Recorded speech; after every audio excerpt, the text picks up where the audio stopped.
Bismillahirrahmanirrahim. Assalamualaikum warahmatullahi wabarakatuh.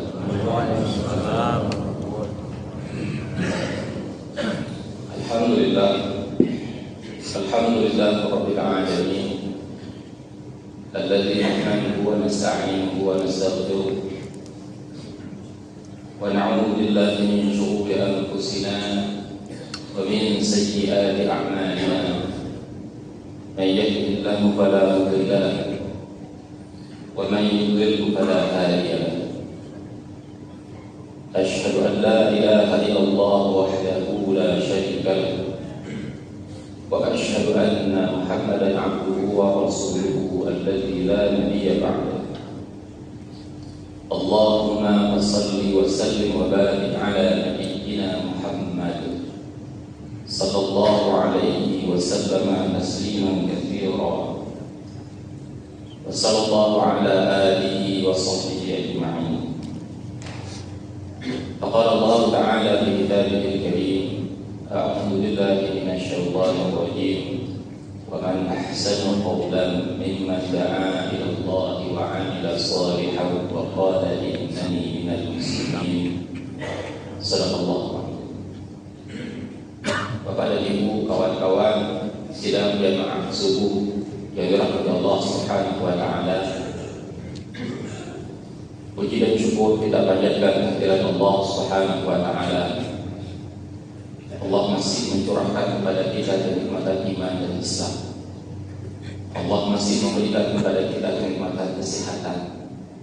Yang dengan semua kenikmatan itu kita masih mampu melakukan segala sesuatu yang Allah perintahkan kepada kita, dan kita pun masih mampu untuk meninggalkan larangan-larangan yang disampaikan kepada kita semua selaku hamba. Kemudian tak lupa salawat dan salam semoga senantiasa tercurahkan kepada baginda Rasulullah Muhammad sallallahu alaihi wasallam. Begitu pula kepada para keluarganya dan juga kepada para sahabat sekalian. Sidang jamaah subuh yang dirahmati Allah Subhanahu wa taala. Dalam waktu yang singkat ini kami ingin mengajak diri kami sendiri dan juga para jamaah sekalian untuk mengambil pelajaran dari beberapa kisah dalam Al-Quran. Kisah tentang kegelisahan para ayah terhadap anak-anaknya. Kisah tentang kegundahan orang tua terhadap anak-anak. Mari kita mulai dari surah Al-Baqarah, yang di sana Allah Subhanahu wa taala mengabadikan kegelisahan seorang nabi yang bernama Nabi Ibrahim alaihissalam. Yang di sana Nabi Ibrahim berkata, "A'udzu billahi minasyaitonir rajim. Wa wassa biha Ibrahim banihi wa Ya'qub." Tatkala Ibrahim berwasiat kepada anak-anaknya, dan wasiat ini juga dilakukan oleh Nabi Ya'qub alaihissalam. Apa wasiat dari Nabi Ibrahim kepada anak-anaknya? Ya baniya innallaha astafa lakumud-din. Wahai anak-anakku, sesungguhnya Allah telah memilih kalian untuk mendapatkan agama ini. Fala tamutunna illa wa antum muslimun. Perhatikan wasiat yang diberikan Nabi Ibrahim kepada anak. Oleh karena itu janganlah kalian sekali-kali mati kecuali dalam keadaan diri kalian sebagai seorang muslim. Di ayat berikutnya kita kembali menemukan kegelisahan Nabi yang disebutkan tadi, yaitu Nabi Ya'qub alaihissalam. Yang di sana Allah Subhanahu wa taala kembali mengabadikan kegelisahan Nabi Ya'qub ketika Nabi Ya'qub berada di ujung usianya. Ketika dia merasa sakaratul maut sebentar lagi akan menghampirinya, dan pada saat itu Nabi Ya'qub mengumpulkan anak-anaknya, dan kemudian dia berkata, "Qala li banihi ma ta'buduna min ba'di." Dalam keadaan lemah, dia bertanya kepada anak-anaknya, "Nanti setelah ayahmu tiada, siapa yang kalian sembah?" Dan kemudian anak-anak Nabi Yakub mengatakan, qalu na'budu ilahaka wa ilaha aba'uka Ibrahim wa Ismail wa Ishaq ilaha wahid. Hai ayah, sesungguhnya kami akan menyembah, akan menjadikan Allah Subhanahu wa taala Tuhanmu, Tuhan ayahmu, Tuhan kakekmu sebagai satu-satunya Tuhan, dan kami tidak akan mempersekutukan. Kita pernah mendengar nama Luqman. Apa yang dia tulisahkan? Lihat bagaimana dia berwasiat kepada anaknya, dan sepertinya kita sudah sama-sama mendengarkan dan sama-sama tidak asing dengan apa yang disampaikan oleh Luqman kepada anaknya. Wa idh qala Luqman li ibnihi wa huwa ya'iduhu ya bunayya la tusyrik billah. Ketika dia memberikan pelajaran kepada anaknya dan dia mengatakan, wahai anakku, la tusyrik billah, janganlah sekali-kali engkau mempersekutukan Allah. Inna syirka la dzulmun 'adzim, karena sesungguhnya mempersekutukan Allah itu adalah sebuah kezaliman yang besar. Dan setelah itu, apa yang diwasiatkan oleh Luqman kepada anaknya? Dirikan salat. Dan kemudian kita kembali kepada Nabi Ibrahim AS, tidak hanya berwasiat kepada anaknya agar jangan sekali-kali kalian nanti menemukan kematian kecuali kalian dalam keadaan Islam. Tapi Nabi Ibrahim juga berdoa kepada Allah Subhanahu wa taala, Rabbi ja'alni muqimas shalah wa min dzurriyyati rabbana wa taqabbal du'a. Ya Allah, jadikanlah aku menjadi orang yang mendirikan salat. Bukan hanya aku, tapi juga keturunan. Kabulkanlah apa yang aku minta, wahai Allah Subhanahu wa taala. Dari kalangan tabi'in kita pernah mendengar nama Fudail bin Iyad. Fudail bin Iyad juga memiliki kegelisahan tentang anaknya. Dia memiliki anak yang bernama Ali. Dan pada suatu ketika Fudail bin Iyad berdoa kepada Allah Subhanahu wa taala. Perhatikan doa Fudail bin Iyad. Allahumma inni istahadtu an u'addiba 'aliban. Ya Allah, sesungguhnya aku sudah bersungguh-sungguh untuk mendidik Ali, anak. Falam aqdir 'ala ta'dibi. Tapi aku tidak mampu, ya Allah. Aku tidak mampu mendidiknya. Aku tak punya kuasa mendidiknya sesuai dengan apa yang Engkau inginkan. Fa'addibhu li. Oleh karena itu, wahai Allah, didiklah dia untuk. Perhatikan kegundahan-kegundahan para ayat ini, wahai jamaah sekalian. Mereka memiliki kegelisahan bukan urusan dunia anak, tapi mereka gelisah bagaimana tentang urusan akhirat anak. Bagaimana Nabi Yakub begitu gelisah, nanti setelah ayahmu tidak ada, wahai anak-anakku, siapa yang kalian sembah? Ma ta'buduna min ba'di. Sementara pada hari ini bisa jadi kita bertanya sebaliknya. Ma ta'buduna min ba'di, nanti setelah ayahmu tiada, kamu makan apa? Rumah kamu sewa atau rumah sendiri? Cukup tabungan nak kalau ayah tidak ada. Bisa jadi itu yang kita khawatirkan sekarang. Ketika Luqman begitu mengkhawatirkan kondisi anaknya, apakah anaknya nanti akan mengesahkan Allah atau mempersekutukan Allah? Apakah anaknya nanti akan mendirikan sholat atau melalaikan sholat? Bisa jadi pada hari ini kita juga sebaliknya. Kita justru lebih gelisah anak kita tidak masuk ke sekolah daripada anak kita tidak sholat. Anak kita sehari dua sekolah, kita marah.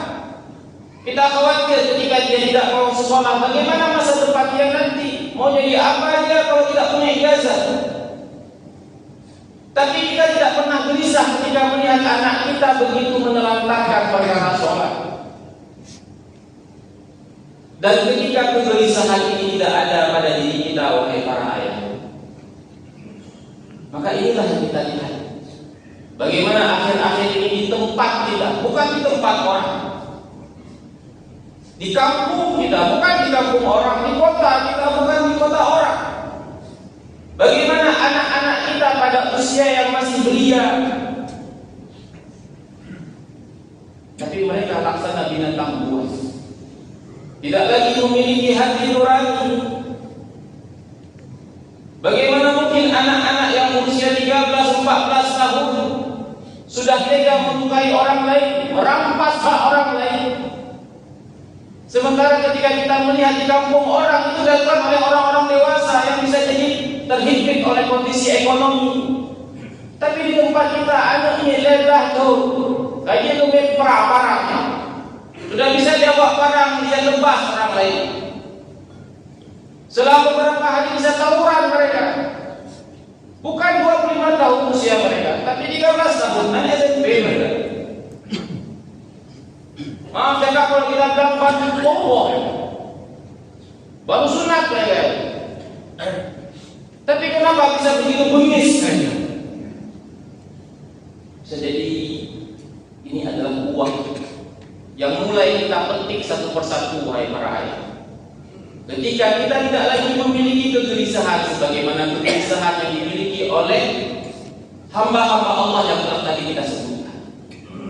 Anak tak perlu menilai katanya, mayang-mayang. Nah, kalau dia sholat silakan sholat, kalau tidak sholat silakan. Kita tak peduli lagi, kita tak punya lagi kegelisahan. Nabi Ibrahim begitu gelisah, dia seorang nabi. Tapi dia selalu mendoakan agar anaknya dan juga dirinya menjadi orang-orang yang menjadikan sholat. Kenapa mereka begitu gelisah? Karena kembali dalam kacamata agama, keberhasilan orang tua mendidik anak itu bukan ketika dia berhasil mengantarkan anaknya di wisuda di sebuah lembaga pendidikan. Bukan ketika dia berhasil menambahkan nama anaknya ada gelar di depan atau di belakang. Bukan ketika dia berhasil mengantarkan anaknya menjadi pejabat atau bukan. Tapi lihatlah bagaimana Allah Subhanahu wa taala di dalam surah Az-Zariyat berfirman, "Wa ma khalaqtul jinna wal insa illa liya'budun." Tidaklah kami menciptakan manusia itu, jin dan manusia itu kecuali beribadah kepada Allah Subhanahu wa taala. Oleh karena itu ketika pada hari ini kita manusia setelah menikah kita memiliki anak, Allah mengatakan di dalam Al-Quran, anak kalian itu fitnah, ujian. Itu ujian bagi kita orang tua. Dan ujiannya apa? Bagaimana kita selaku orang tua mengantarkan anak kita itu untuk beribadah kepada Allah Subhanahu wa taala. Oleh karena itu Abdullah bin Umar radhiyallahu anhu mengatakan, didiklah anak kalian. Perhatikan bagaimana kalian mendidik anak kalian. Karena kalian akan ditanya pada hari kiamat nanti. Apa yang kalian didik? Bagaimana kalian mendidik anak-anak kalian? Kita selaku anak akan ditanya bagaimana kalian berbakti kepada orang tua. Tapi kita selaku orang tua juga akan ditanya. Kita akan saling ditanya. Anda sebagai apa? Anda punya anak? Punya. Bagaimana Anda mendidik? Anda punya orang tua? Pasti punya. Bagaimana Anda berbakti kepadanya? Kita akan ditanya.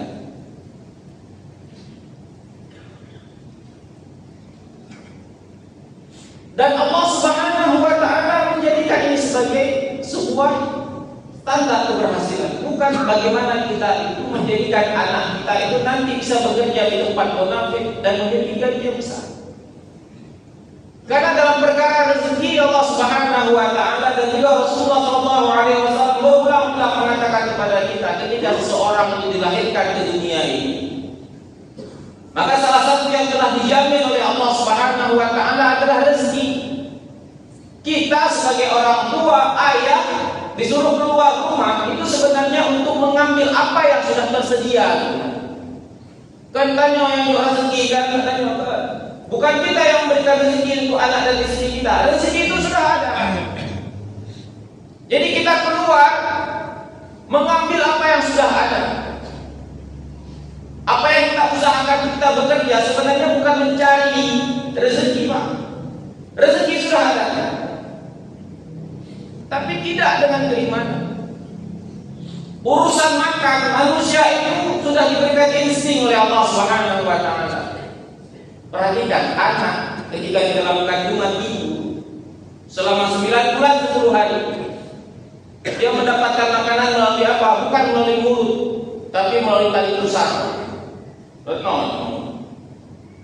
Mulut dia nggak makan, tapi begitu dia keluar dari rahim ibunya, detik pertama dia keluar dari ibunya, ketika dia mau menyusui, pernahkah kita melihat seorang bayi salah buka mulut? Pernahkah kita melihat bayi telinga yang dia kasih ke puting ibunya? Enggak, instingnya dia buka mulutnya.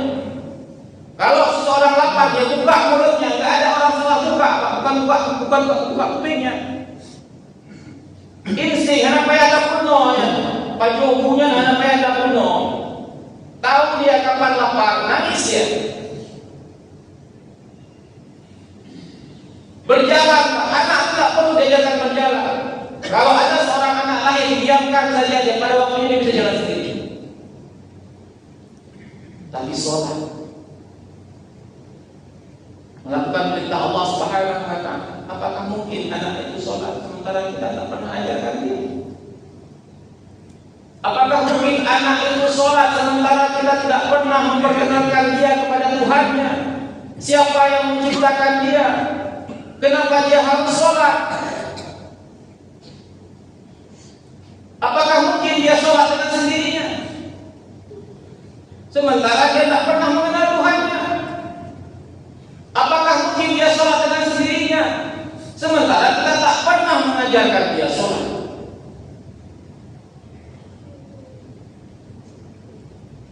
Dan Bapak Ibu yang dirahmati Allah Subhanahu wa taala, kalaupun pada hari ini kita begitu berambisi menjadikan anak kita menjadi orang-orang hebat nantinya, tapi ingatlah pada suatu saat nanti ketika kita sudah lemah. Ini masih di dunia, belum mati. Ketika kita masih di dunia, ketika kita sudah tua, yang kita butuhkan bukan titel anak kita. Yang kita butuhkan bukan status sosial anak kita. Kalau anak kita jadi wali kota, yang butuh wali kota itu bukan kita. Orang yang panggil Pak Wali bukan kita, ayahnya orang. Kalau anak kita jadi dosen, yang butuh anak kita itu mahasiswa. Yang bilang Pak dosen mahasiswa bukan kita. Ketika anak kita menjadi dokter, yang panggil Pak dokter pasien bukan. Tapi ketika dia pulang ke rumah, kita tidak memanggil dia dengan status-status. Kita membutuhkan dia bukan sebagai pejabat. Kita membutuhkan dia bukan sebagai dosen, bukan sebagai guru. Kita membutuhkan dia sebagai seorang anak yang mendengarkan keluh kesahnya, anak yang masih menjaga kita di usia rendah, dan anak nantinya ketika kita meninggal yang akan berdiri di sisi kita mendoakan kita. Sederhana sebenarnya kita butuh. Tapi coba lihat pada hari ini, sering kita lihat bukan di tempat lain, di tempat kita. Ketika ada seseorang meninggal, kemudian ketemu ibu bertanya, mana anaknya? Silakan maju ke depan. Sang anak mengatakan, tentu mandam. Hanaro. Tak tahu apa arti hanaro. Apa maksud hanaro? Bisa jadi ikan hanaro. Hanabuho belum kita alam ayam. Kenapa tidak tahu? Tak pernah diajarkan.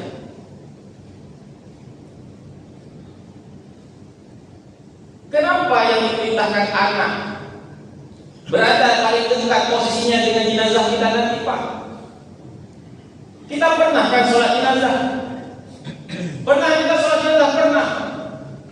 Ketika yang di depan kita itu bukan siapa-siapa orang lain, Pak. Kita berdoa, Allahumma lahu warhamhu wa'afihi wa'fu anhu.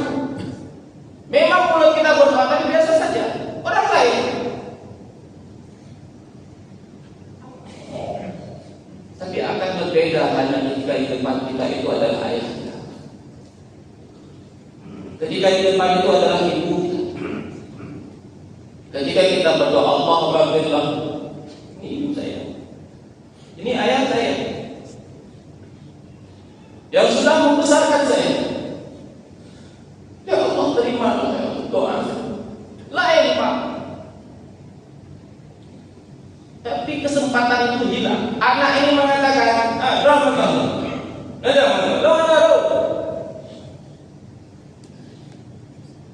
Tengku Pak, ada kehebatan tengkunya. Itu orang lain.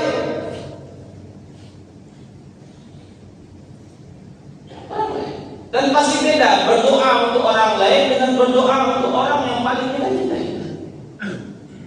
Tapi ketika kita tak pernah mengajarkan mereka, tak pernah peduli dengan urusan ini, yang ada nanti ketika kita mati itu papan bunga saja berderet dari ujung timur ke ujung barat.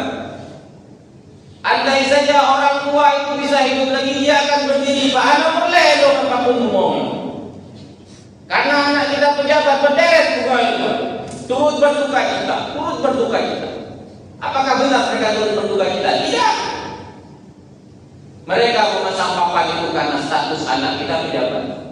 Berduka cita mereka statusnya tidak bukti Pak bukti hari itu hanya basa-basi saja. Tapi pada hari itulah yang kita jadikan sebagai kebanggaan. Kok hari Urucin meninggal 40 ngomong mertu. Pertanyaannya ini diperlukan sama jenazah. Belum lagi nanti ketika sang ayah sudah meninggal, apakah hari-hari sang anak ini diisi dengan hari-hari mendoakan orang tuanya? Lagi-lagi yang kita butuhkan bukan status anak kita, bukan status anak kita jadi pejabat, tapi sebagai anak. Belum lagi nanti di akhirat. Bapak dan Ibu yang dirahmati Allah Subhanahu wa taala, pernahkah kita membaca surah At-Tur?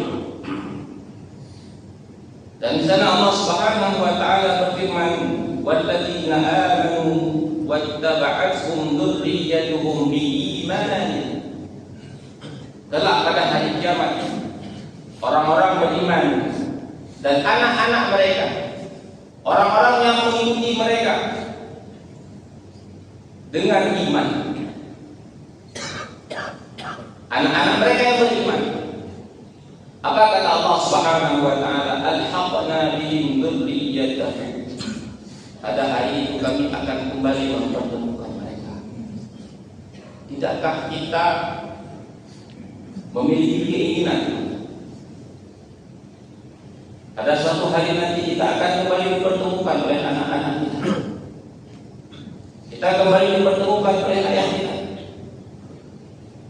dan kita dipertemukan di dalam surga.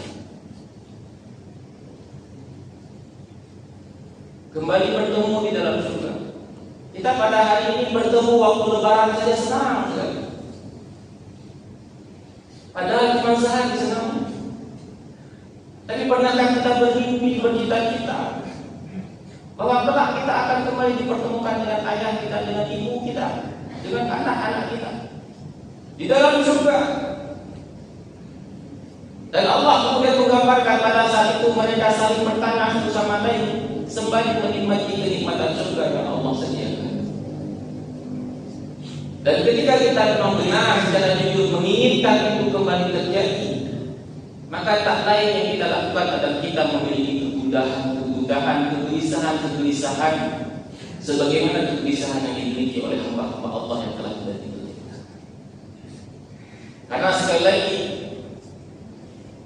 yang akan ditanya oleh Allah Subhanahu wa taala nanti adalah bagaimana kita telah mendidik mereka menjadi hamba-hamba Allah yang taat kepada Allah Subhanahu wa taala. Dan pada hari ini kita memperingati Isra Mi'raj. Tapi kita suka tak suka, senang tak senang, kita harus mengakui pada hari ini Isra Mi'raj itu hanya sebatas peringatan saja. Peringatan tanpa ada pelajaran bahwa sholat itu adalah perkara yang begitu agung. Dan kalau kita melihat pada hari ini anak-anak kita begitu bengis tadi, itu bisa kita simpulkan, dan kesimpulannya sederhana Pak, pasti ada masalah dengan sholat mereka. Sampai hari ini saya memiliki keyakinan Pak, sebagaimana Allah katakan, inna sholata tanha 'anil fahsya'i wal munkar. Memang benar Pak, kita sholat dengan kualitas sholat kita seperti ini, pasti kita akan terjerumus Pak. Ada nakal-nakalnya remaja, seperti zaman kita, ada nakal-nakalnya anak muda kita. Tapi saya yakin, kalau anak itu dia perhatikan sholatnya, ada sholatnya, sebandel-bandelnya anak Pak, nggak akan jadi begal. Yakin saya, kalau anak ada sholat, sebandel-bandelnya anak yang sholat nggak jadi begal. Dipikir sentuh ke, tidak iman parang, pikir sentuh ke. Tapi kan ini bukan dia pikir 100 kali Pak, penyakit. Kalau anak ada sholat, sebandel-bandelnya anak, saya katakan lagi Pak, sebandel-bandelnya anak, kalau dia sholat 5 waktu, nggak jadi begal. Iki menjuna kan, menjadi begal. Dan kalau pada hari ini setiap hari kita melihat fenomena anak-anak tidak lagi memiliki hati lagi, maka pasti anak itu nakal. Dan siapa yang bertanggung jawab? Bukan Kapolsek, ada uang kali. Bang ini Kapolsek ini, rohani lu. Jaga dia. Nah sampai aku bina lagi anak saya, baik dong polisi. Nanti dia yang ditanya bukan polisi Pak, yang ditanya kita orang tua. Dan pada hari ini ketika keluarga-keluarga kita, keluarga-keluarga muslim sudah tak lagi mempedulikan tentang anak kita, maka anak-anak inilah yang kemudian menjadi persoalan bagi lingkungan. Menjadi persoalan bagi lingkungan. Kenapa? Dan oleh karena itu, karena masalah anak ini menjadi masalah kita bersama, maka menjadi tanggung jawab kita bersama Pak, tentang perkara ini, khususnya tentang sholat. Saya nyambung sedikit ke sholat. Dan salah satu yang mungkin menjadi sorotan kami sampai dengan hari ini di Kota Lubuk, mari coba kita lihat anak-anak kita, khususnya yang SMA. Jam berapa mereka pulang? Jam 1:30 lewat. Dalam kondisi waktu zuhur sudah lewat, sudah azan. Coba kita tanya, mereka keluar 1:30, di mana mereka sholat? Dan bukan hanya orang tua pada hari sepertinya yang menganggap sepele perkara sholat. Lembaga sekolah juga sama. Kami pernah mengusulkan di sebuah sekolah, kenapa anak-anak ini tidak sholat di sekolah saja? Kan dia pulangnya 1:30. Kami pernah menyampaikan. Tapi lagi-lagi dia sekolah beralasan teknis, tidak cukup tempat, musola tidak cukup, macam-macam. Padahal urusan teknis, musola nggak cukup. Nggak pernah lihat orang sholat di lapangan. Tapi masalah anak ini nanti ketika pulang, dia di mana sholatnya? Itu urusan orang tuanya. Itu harus kita katakan tadi. Hari ini sudah orang tua tak peduli, lembaga pendidikan tak peduli, pejabat tak peduli, semua tak peduli. Tapi begitu anak kita berulang, baru kita ikut di WA. Tapi hanya sekedar ikut mengomentari anak-anak orang. Berapa hari timurnya? Mungkin seminggu. Kejadian lagi timur lagi. Sehingga kita hanya menjadi problem speaker saja. Orang yang hanya berkata ini ada masalah, ini ada masalah. Kiban gue, kiban, semua kiban. Tapi kita tak pernah berusaha untuk menjadi bagian dari solusi. Belum lagi kita bicara di kantor, belum lagi kita bicara di tempat-tempat bekerja. Bagaimana pada hari ini bisa jadi perkara sholat menjadi perkara yang sepele. Walaupun setiap tahun kita membesarkan yang namanya peringatan Isra Mi'raj, tapi peringatan itu hanya sekedar peringatan tanpa ada pelajaran yang kita semua. Semoga apa yang tadi kami sampaikan itu menjadi penguat bagi kita khususnya para ayah, para ibu, tentang kondisi akhirat anak-anak kita. Karena kondisi akhirat anak-anak kita itu juga berarti kondisi akhirat kita. Bahwa akhirat kita itu tidak hanya dijamin oleh sholat kita, puasa kita, tapi ketika ada persoalan dengan anak-anak kita, itu juga akan menjadi berperan besar di hari kiamat nanti. Semoga menjadi pelajaran bagi kita semua. Fa'tabiru ya ulil absar la'allakum turhamun. Subhanakallahumma wa bihamdika asyhadu an la ilaha illa anta astaghfiruka wa atubu ilaik. Assalamualaikum warahmatullahi wabarakatuh.